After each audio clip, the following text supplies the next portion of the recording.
Good evening student. आज हम करेंगे इलास्टिक लिमिट। ठीक है, तो इलास्टिक वर्ड जो है वो मैंने आपको समझाया है पहले। इलास्टिसिटी या इलास्टिक मटेरियल्स जो होते हैं वो कौन होते हैं, जिन पर अगर हम डिफॉर्मिंग फोर्स लगाते हैं तो उनकी कॉन्फ़िगरेशन जो होती है वो चेंज हो जाती है, पर जैसे ही हम डिफॉर्मिंग फोर्स को रिमूव करें वो वापस कंप्लीटली, इमीडिएटली एंड कंप्लीटली वो वापस अपने क्या करते हैं, जो आपकी उसकी ओरिजिनल कॉन्फ़िगरेशन है उसको गेन कर लेते हैं, उस पर वापस आ जाते हैं। जैसे मान लो आपने एक रबर बैंड लिया है, उसको आप स्ट्रेच करें, उसकी लेंथ इंक्रीज़ हो जाती है, पर जैसे ही आप उसको स्ट्रेच करना बंद करते हैं तो वो वापस अपनी ओरिजिनल लेंथ पर आ जाता है। ठीक है, पर जो आप डिफॉर्मिंग फोर्स लगा रहे हैं उसकी भी एक लिमिट होती है, अपर लिमिट होती है, जहाँ तक आप उस पर फोर्स लगा सकते हैं इलास्टिक मटेरियल पर। ठीक है, यानी उस लिमिट तक अगर आप फोर्स लगाएंगे तब तक वो बॉडी जो है after removing that deforming force वो वापस अपनी ओरिजिनल कॉन्फ़िगरेशन पर आ जाएगी। पर अगर आप अपर लिमिट क्रॉस कर देंगे तो उस वक्त उस बॉडी में जो है, जैसे ही हम फोर्स को रिमूव करेंगे वो पूरी की पूरी वापस अपनी ओरिजिनल कॉन्फ़िगरेशन में नहीं आएगी, उसके कुछ ना कुछ डिफॉर्मेशन परमानेंट उस पर आ जाएगी। जैसे मान लो, जैसे अभी मैंने रबर बैंड बताया आपको कि रबर बैंड जैसे होता है, उस पर हम जब फोर्स लगाते हैं, उसको स्ट्रेच करते हैं तो उसकी लेंथ इंक्रीज़ हो जाती है। तो आप अगर क्या करेंगे, थोड़ी फोर्स लगाएंगे तब तो वो स्ट्रेच होगा, पर अगर आप बहुत ज़्यादा फोर्स लगाने स्टार्ट कर देंगे, आहिस्ता आहिस्ता अपनी फोर्स को इंक्रीज़ करना स्टार्ट कर देंगे, तो एक टाइम पर क्या होगा, जो आपका रबर बैंड है वो टूट जाएगा। ठीक है, तो वो जो है वो उस वक्त जो आपकी फोर्स होगी वो अपर लिमिट से ज़्यादा है। ठीक है, अगर उससे ज़्यादा आपने फोर्स लगा दी, अपर लिमिट से ज़्यादा जब फोर्स लगा दी, वो रबर बैंड क्या हो गया, टूट गया। तो आप चाहे फोर्स रिमूव भी कर देंगे पर वो तो अब टूट चुका है, तो वो वापस अपनी ओरिजिनल कॉन्फ़िगरेशन पर नहीं आएगा। तो आप बोल सकते हैं कि इलास्टिक लिमिट क्या होती है। Elastic limit is the upper limit of deforming force up to which if deforming force is removed, की अप टू विच यानी जहाँ तक अगर आप डिफॉर्मिंग फोर्स को रिमूव कर दें, then the body regains its original form completely, कि आपकी बॉडी जो है जिस पर डिफॉर्मिंग फोर्स लग रही है वो वापस अपनी ओरिजिनल कॉन्फ़िगरेशन या ओरिजिनल फॉर्म पे आ जाएगी पूरी तरह से। एंड बियॉन्ड विच, पर अगर आप उससे ज़्यादा फोर्स लगाते हैं, if deforming force is increased, then the body loses its property of elasticity, कि वो अपनी इलास्टिसिटी को प्रॉपर्टी को लूज़ कर देगी और परमानेंटली डिफॉर्म हो जाएगी। ठीक है, तो आपकी ये होती है इलास्टिक लिमिट। ठीक है, नेक्स्ट है हुक्स लॉ। तो एक चीज़ और भी कि जो आपकी इलास्टिक लिमिट जो होती है, it is the property of a body, वो बॉडी की प्रॉपर्टी है। वेयरएज इलास्टिसिटी जो होती है वो मटेरियल की प्रॉपर्टी होती है जिससे मिलके वो बॉडी बनी होती है। तो नेक्स्ट है आपका हुक्स लॉ। ठीक है, तो हुक्स एक साइंटिस्ट थे। ठीक है, उन्होंने स्टडी किया कि अगर आप क्या करते हैं, वेट अप्लाई करते हैं या लोड अप्लाई करते हैं। लोड अप्लाइड मतलब फोर्स लगा रहे हैं आप। जैसे मान लो आपकी कोई वायर है, उसके नीचे आपने एक पैन लगा दिया, वेइंग पैन। ठीक है, आप उस पर क्या डालते जा रहे हैं, वेट डालते जा रहे हैं। जैसे पहले 1 kg का डाल दिया, फिर 2 kg, फिर 3 kg। तो आहिस्ता आहिस्ता आपकी वायर क्या होने लग पड़ेगी, उसकी लेंथ क्या होने लग पड़ेगी, इंक्रीज, यानी उसमें एक्सटेंशन प्रोड्यूस होने लग पड़ेगी। तो हुक्स लॉ ने यही स्टडी किया कि उन्होंने क्या स्टडी किया कि कैसे आपके लोड अप्लाई करने पर, यानी फोर्स इंक्रीज करने पर, आपकी जो वायर है या बॉडी है उसमें एक्सटेंशन कैसे प्रोड्यूस्ड होती है। और उनकी उस ऑब्जर्वेशंस के बेसिस पे उन्होंने एक लॉ दिया जिसको कहा गया हुक्स लॉ। तो हुक्स लॉ बोलता है कि जो आपकी एक्सटेंशन प्रोड्यूस जो होगी वायर पर, ठीक है, extension produced in the wire is directly proportional to the load applied. वो डायरेक्टली प्रोपोर्शनल होगी लोड अप्लाइड पे। जैसे मान लो ये आपकी वायर है, इसके नीचे आपने एक वेइंग पैन लगा दिया है। ठीक है, यहाँ एक वेइंग पैन है, तो इस पे आप जब वेट डालते जाएंगे, इंक्रीज करते जाएंगे, तो इस वायर की लेंथ आहिस्ता आहिस्ता क्या होने लग पड़ेगी, इंक्रीज होने लग पड़ेगी नीचे की तरफ को। ये वेइंग पैन नीचे की तरफ को शिफ्ट होने लग पड़ेगा। ठीक है, तो उन्होंने कहा कि जो एक्सटेंशन प्रोड्यूस होगी यानी जितनी लेंथ में चेंज आएगा that is directly proportional to the load applied, जितनी आप उस पर वेट डाल रहे हैं यानी लोड अप्लाई कर रहे हैं, ठीक है। क्योंकि वेट भी क्या एक तरह से फोर्स ही होती है ना, हमेशा कहाँ की तरफ लगती है, toward the centre of earth, ठीक है। तो ये आपका हुक्स लॉ था। तो according to Hooke's law extension produce is directly proportional to the load applied but within elastic limit. ये चीज़ याद रखनी है कि विद इन इलास्टिक लिमिट की आपकी जो फोर्स लगनी चाहिए या आप जो लोड अप्लाई कर रहे हैं किसी बॉडी पर, वो इलास्टिक लिमिट के अंदर ही होना चाहिए, तभी ये रिलेशन जो है ये ट्रू है कि extension is directly proportional to load apply, ठीक है। बाद में उन्होंने फर्दर स्टडीज़ जब की तो उन्होंने देखा कि ये जो आपका लॉ है it is equally apply to all type of deformations. जैसे एक्सटेंशन होती है, मैंने पढ़ाई है आपको, और डिफॉर्मेशन कौन सी होती है, कंप्रेस हो सकती है कोई चीज़, बेंड हो सकती है, ट्विस्ट हो सकती है, ठीक है। तो आप जैसे ही फोर्स लगाएंगे किसी वायर को लंबा कर सकते हैं, छोटा कर सकते हैं, उसको बेंड कर सकते हैं, झुका सकते हैं, ट्विस्ट कर सकते हैं, है ना। तो उस सब में भी उन्होंने देखा कि उन सब जो डिफॉर्मेशंस हो रही है उन केसेस पर भी ये लॉ जो है ये एप्लीकेबल है, इक्वली एप्लीकेबल है। तो उन्होंने इसको जर्नल फॉर्म में लिख दिया कि within elastic limit stress is directly proportional to strain. क्योंकि स्ट्रेस हमें पता है, स्ट्रेस क्या होती है, force per unit area, 1 metre square पर जितनी फोर्स लग रही है उसको हम स्ट्रेस बोलते हैं। That is directly proportional to strain. Strain क्या होती है, ये एक्सटेंशन है या कंप्रेशन है, कुछ भी है ना, जो भी चीज़ हो रही है, ठीक है। तो आपकी stress is directly proportional to strain, ये उन्होंने कहा, ठीक है। तो आपकी विद इन इलास्टिक लिमिट आपका stress is directly proportional to strain and if you remove the proportionality तो यहाँ इक्वल टू आएगा और जो कांस्टेंट आएगा उसको रिप्रेजेंट किया गया कैपिटल ई से, ठीक है। और capital E is a constant of proportionality and is known as modulus of elasticity of the material of body, ठीक है। इसको मॉडुलस ऑफ इलास्टिसिटी होता है।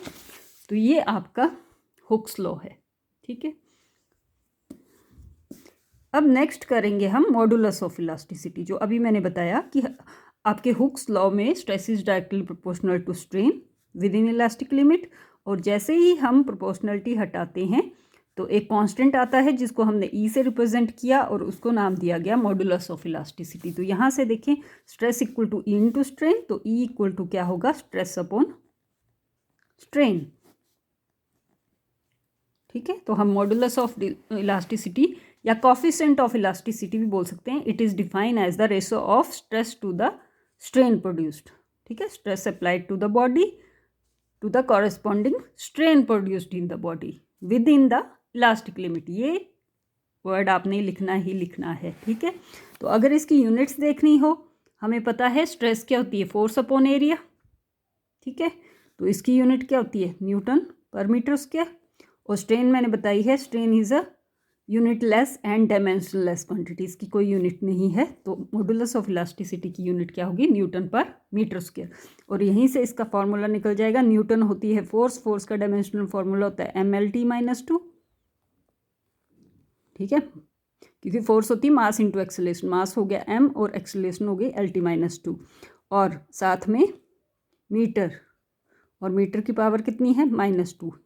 कर लो सॉल्व, m की 1, l एक ये है, यहाँ -2 है, -2 से 1 गया -1, तो ml-1 t-2। It is the dimensional formula of, this is the dimensional formula of modulus of elasticity, ठीक है, ml-1 t-2।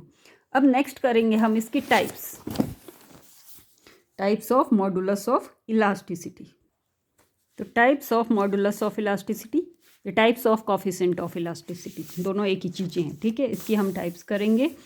तो आपकी जो गिवन मटेरियल के लिए किसी भी कोई मटेरियल है आपका, ठीक है, उसके लिए different types of modulus of elasticity होती हैं डिपेंडिंग अपॉन कि आपकी किस तरह की स्ट्रेस अप्लाई हो रही है और उसके कारण कौन सी स्ट्रेन प्रोड्यूस हो रही है, ठीक है।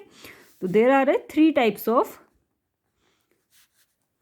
मॉडुलस ऑफ इलास्टिसिटी, 3 तरह की मॉडुलस इलास्टिसिटी होती हैं, ठीक है। सबसे पहली है फर्स्ट है यंग्स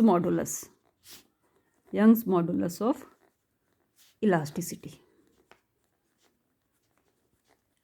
तो यंग्स मॉडुलस ऑफ इलास्टिसिटी जो है इसको कैपिटल Y से रिप्रेजेंट करते हैं, ठीक है। तो ये होती है, it is the ratio of normal stress to the longitudinal strain. It is the ratio of normal stress to the longitudinal strain.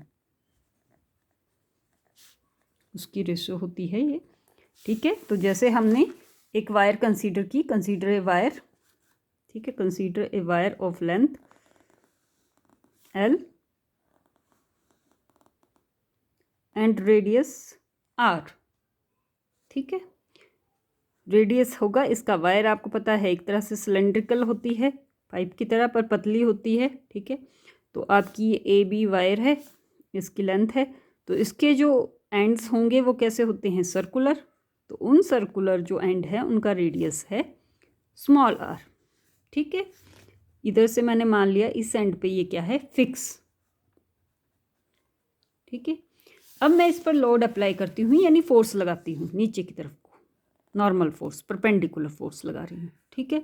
तो उसके कारण क्या होने लग पड़ेगी, इसकी लेंथ में इंक्रीज, ठीक है। फोर्स लगाऊंगी, नीचे को खींचूंगी तो ये क्या होगा, लंबा हो जाएगा ना, इसकी लेंथ क्या हो जाएगी, इंक्रीज। तो delta L be the increase, ठीक है। मैंने मान लिया ये AB की जगह अब इसकी लेंथ क्या होगी, AB डैश, और BB डैश कितना है, डेल्टा L, ठीक है। तो आपकी स्ट्रेन कितनी होगी, लॉन्गिट्यूडनल स्ट्रेन क्या होती है, पढ़ाई है ना मैंने, लॉन्गिट्यूडनल स्ट्रेन जितनी आपकी चेंज इन लेंथ है वो कितनी चेंज हुआ लेंथ, डेल्टा L अपॉन जितनी ओरिजिनल लेंथ थी वो कितनी मानी है, L, ठीक है। इस तरह हमने इसको कैलकुलेट कर लिया। सेकंड है आपकी नॉर्मल स्ट्रेस।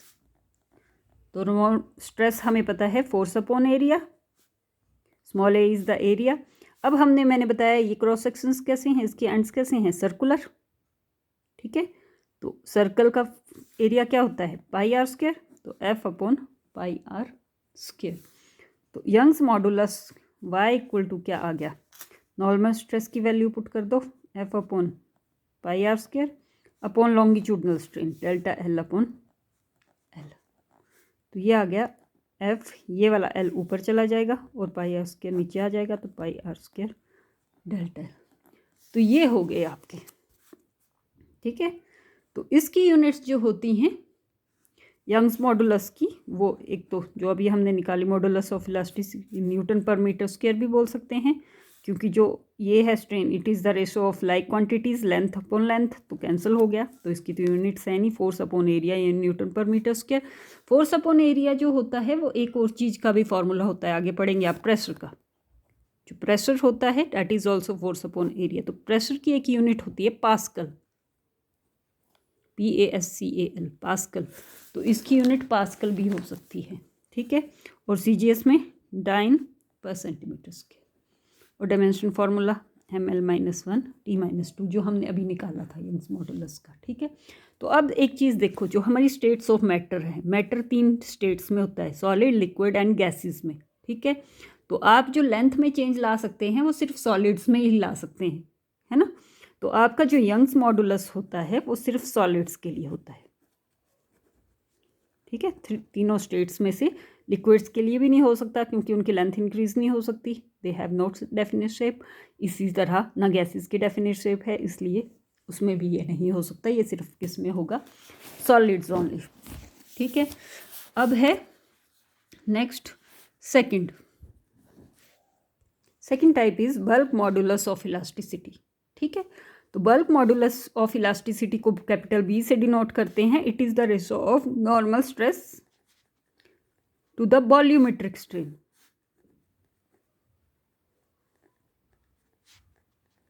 तो इसका एक्सप्रेशन करने के लिए मैंने मान लिया मेरे पास कोई बॉडी है, स्फेरिकल बॉडी है, ठीक है। तो स्फेरिकल बॉडी अब हम 2 डायमेंशन में तो सर्कल से ही दिखा सकते हैं। मैंने इस पर नॉर्मल फोर्स लगा दी अंदर की तरफ को, नॉर्मल फोर्स यानी परपेंडिकुलर फोर्स, ठीक है। अब अंदर की तरफ को लगी तो इसके साइज क्या हो गया, या इसका वॉल्यूम क्या हो गया, इंक्रीज, इंक्रीज की डिक्रीज, डिक्रीज। बाहर को लगती तब इंक्रीज होनी थी, ठीक है। तो मैंने मान लिया कि जो स्फेरिकल बॉडी मैंने कंसीडर की थी उसका वॉल्यूम था v, ठीक है। जब मैंने उस पर फोर्स लगा दी तो उसके कारण उसके वॉल्यूम में चेंज आया डेल्टा v, डेल्टा v कम हो गया, यानी जो अंदर वाला डॉटेड स्फेयर है उसका वॉल्यूम है v माइनस डेल्टा v, वो कंप्रेस हो गया, ठीक है। तो कंप्रेस होने के कारण अब वॉल्यूमेट्रिक स्ट्रेन क्या होती है, वॉल्यूमेट्रिक स्ट्रेन आपको फॉर्मूला पता है क्या होता है, change in volume upon original volume. Change कितना आया वॉल्यूम में, डेल्टा v से डिक्रीज हुआ ना उसका वॉल्यूम, तो change in volume delta v upon original volume v।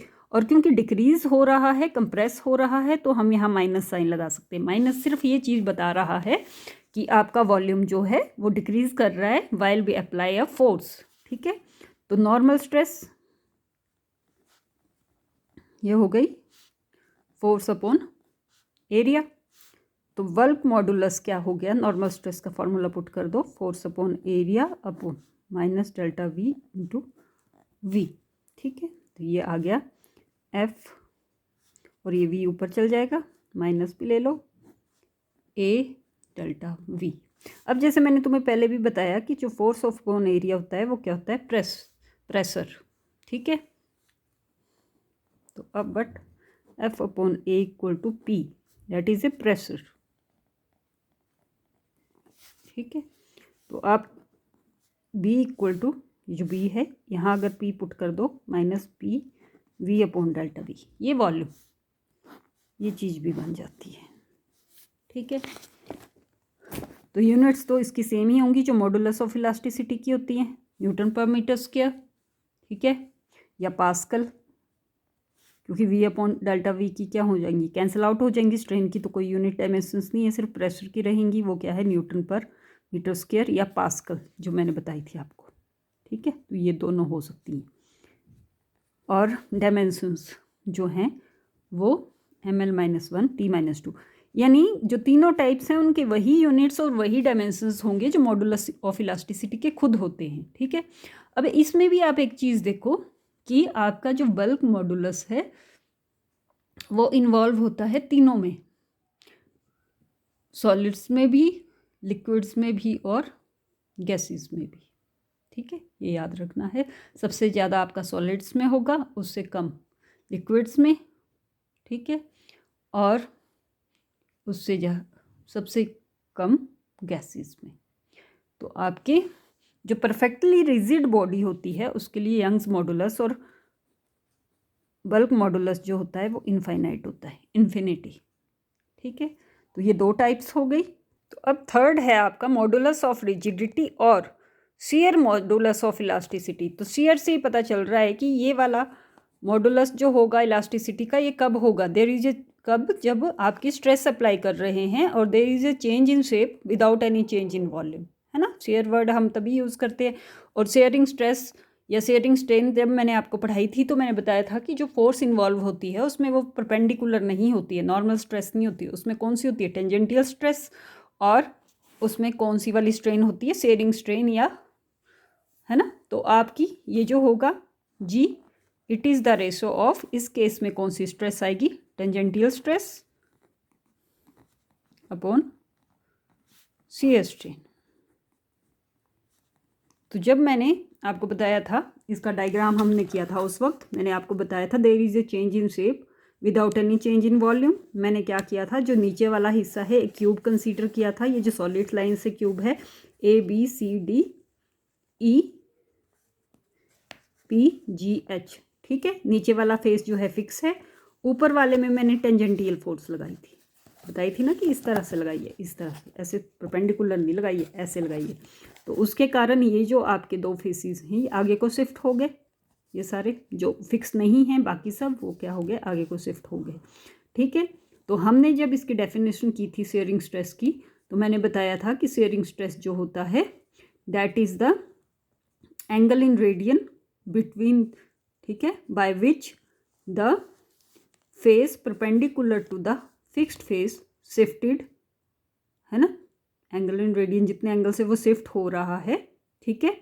या हम बोलते थे कि it is the ratio of the, जितनी आपकी शिफ्टिंग हो रही है to the length of the या perpendicular distance of the moved face from the या deformed face from the fixed face.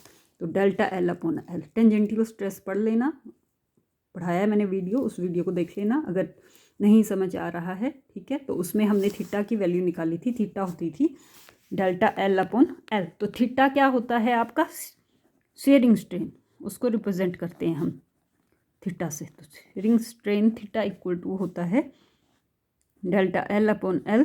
तो इसमें भी वही डायग्राम चलना है जो उसमें है और वही फिर फॉर्मूले चलने हैं। ये एंगल जो है ये एच ए एच डैश, ये क्या है थीटा, या जितने से ये शिफ्ट हुआ जी बी जी डैश थीटा, ये सब एक इक्वल एंगल से यानी इक्वल स्ट्रेन प्रोड्यूस होगी सब में।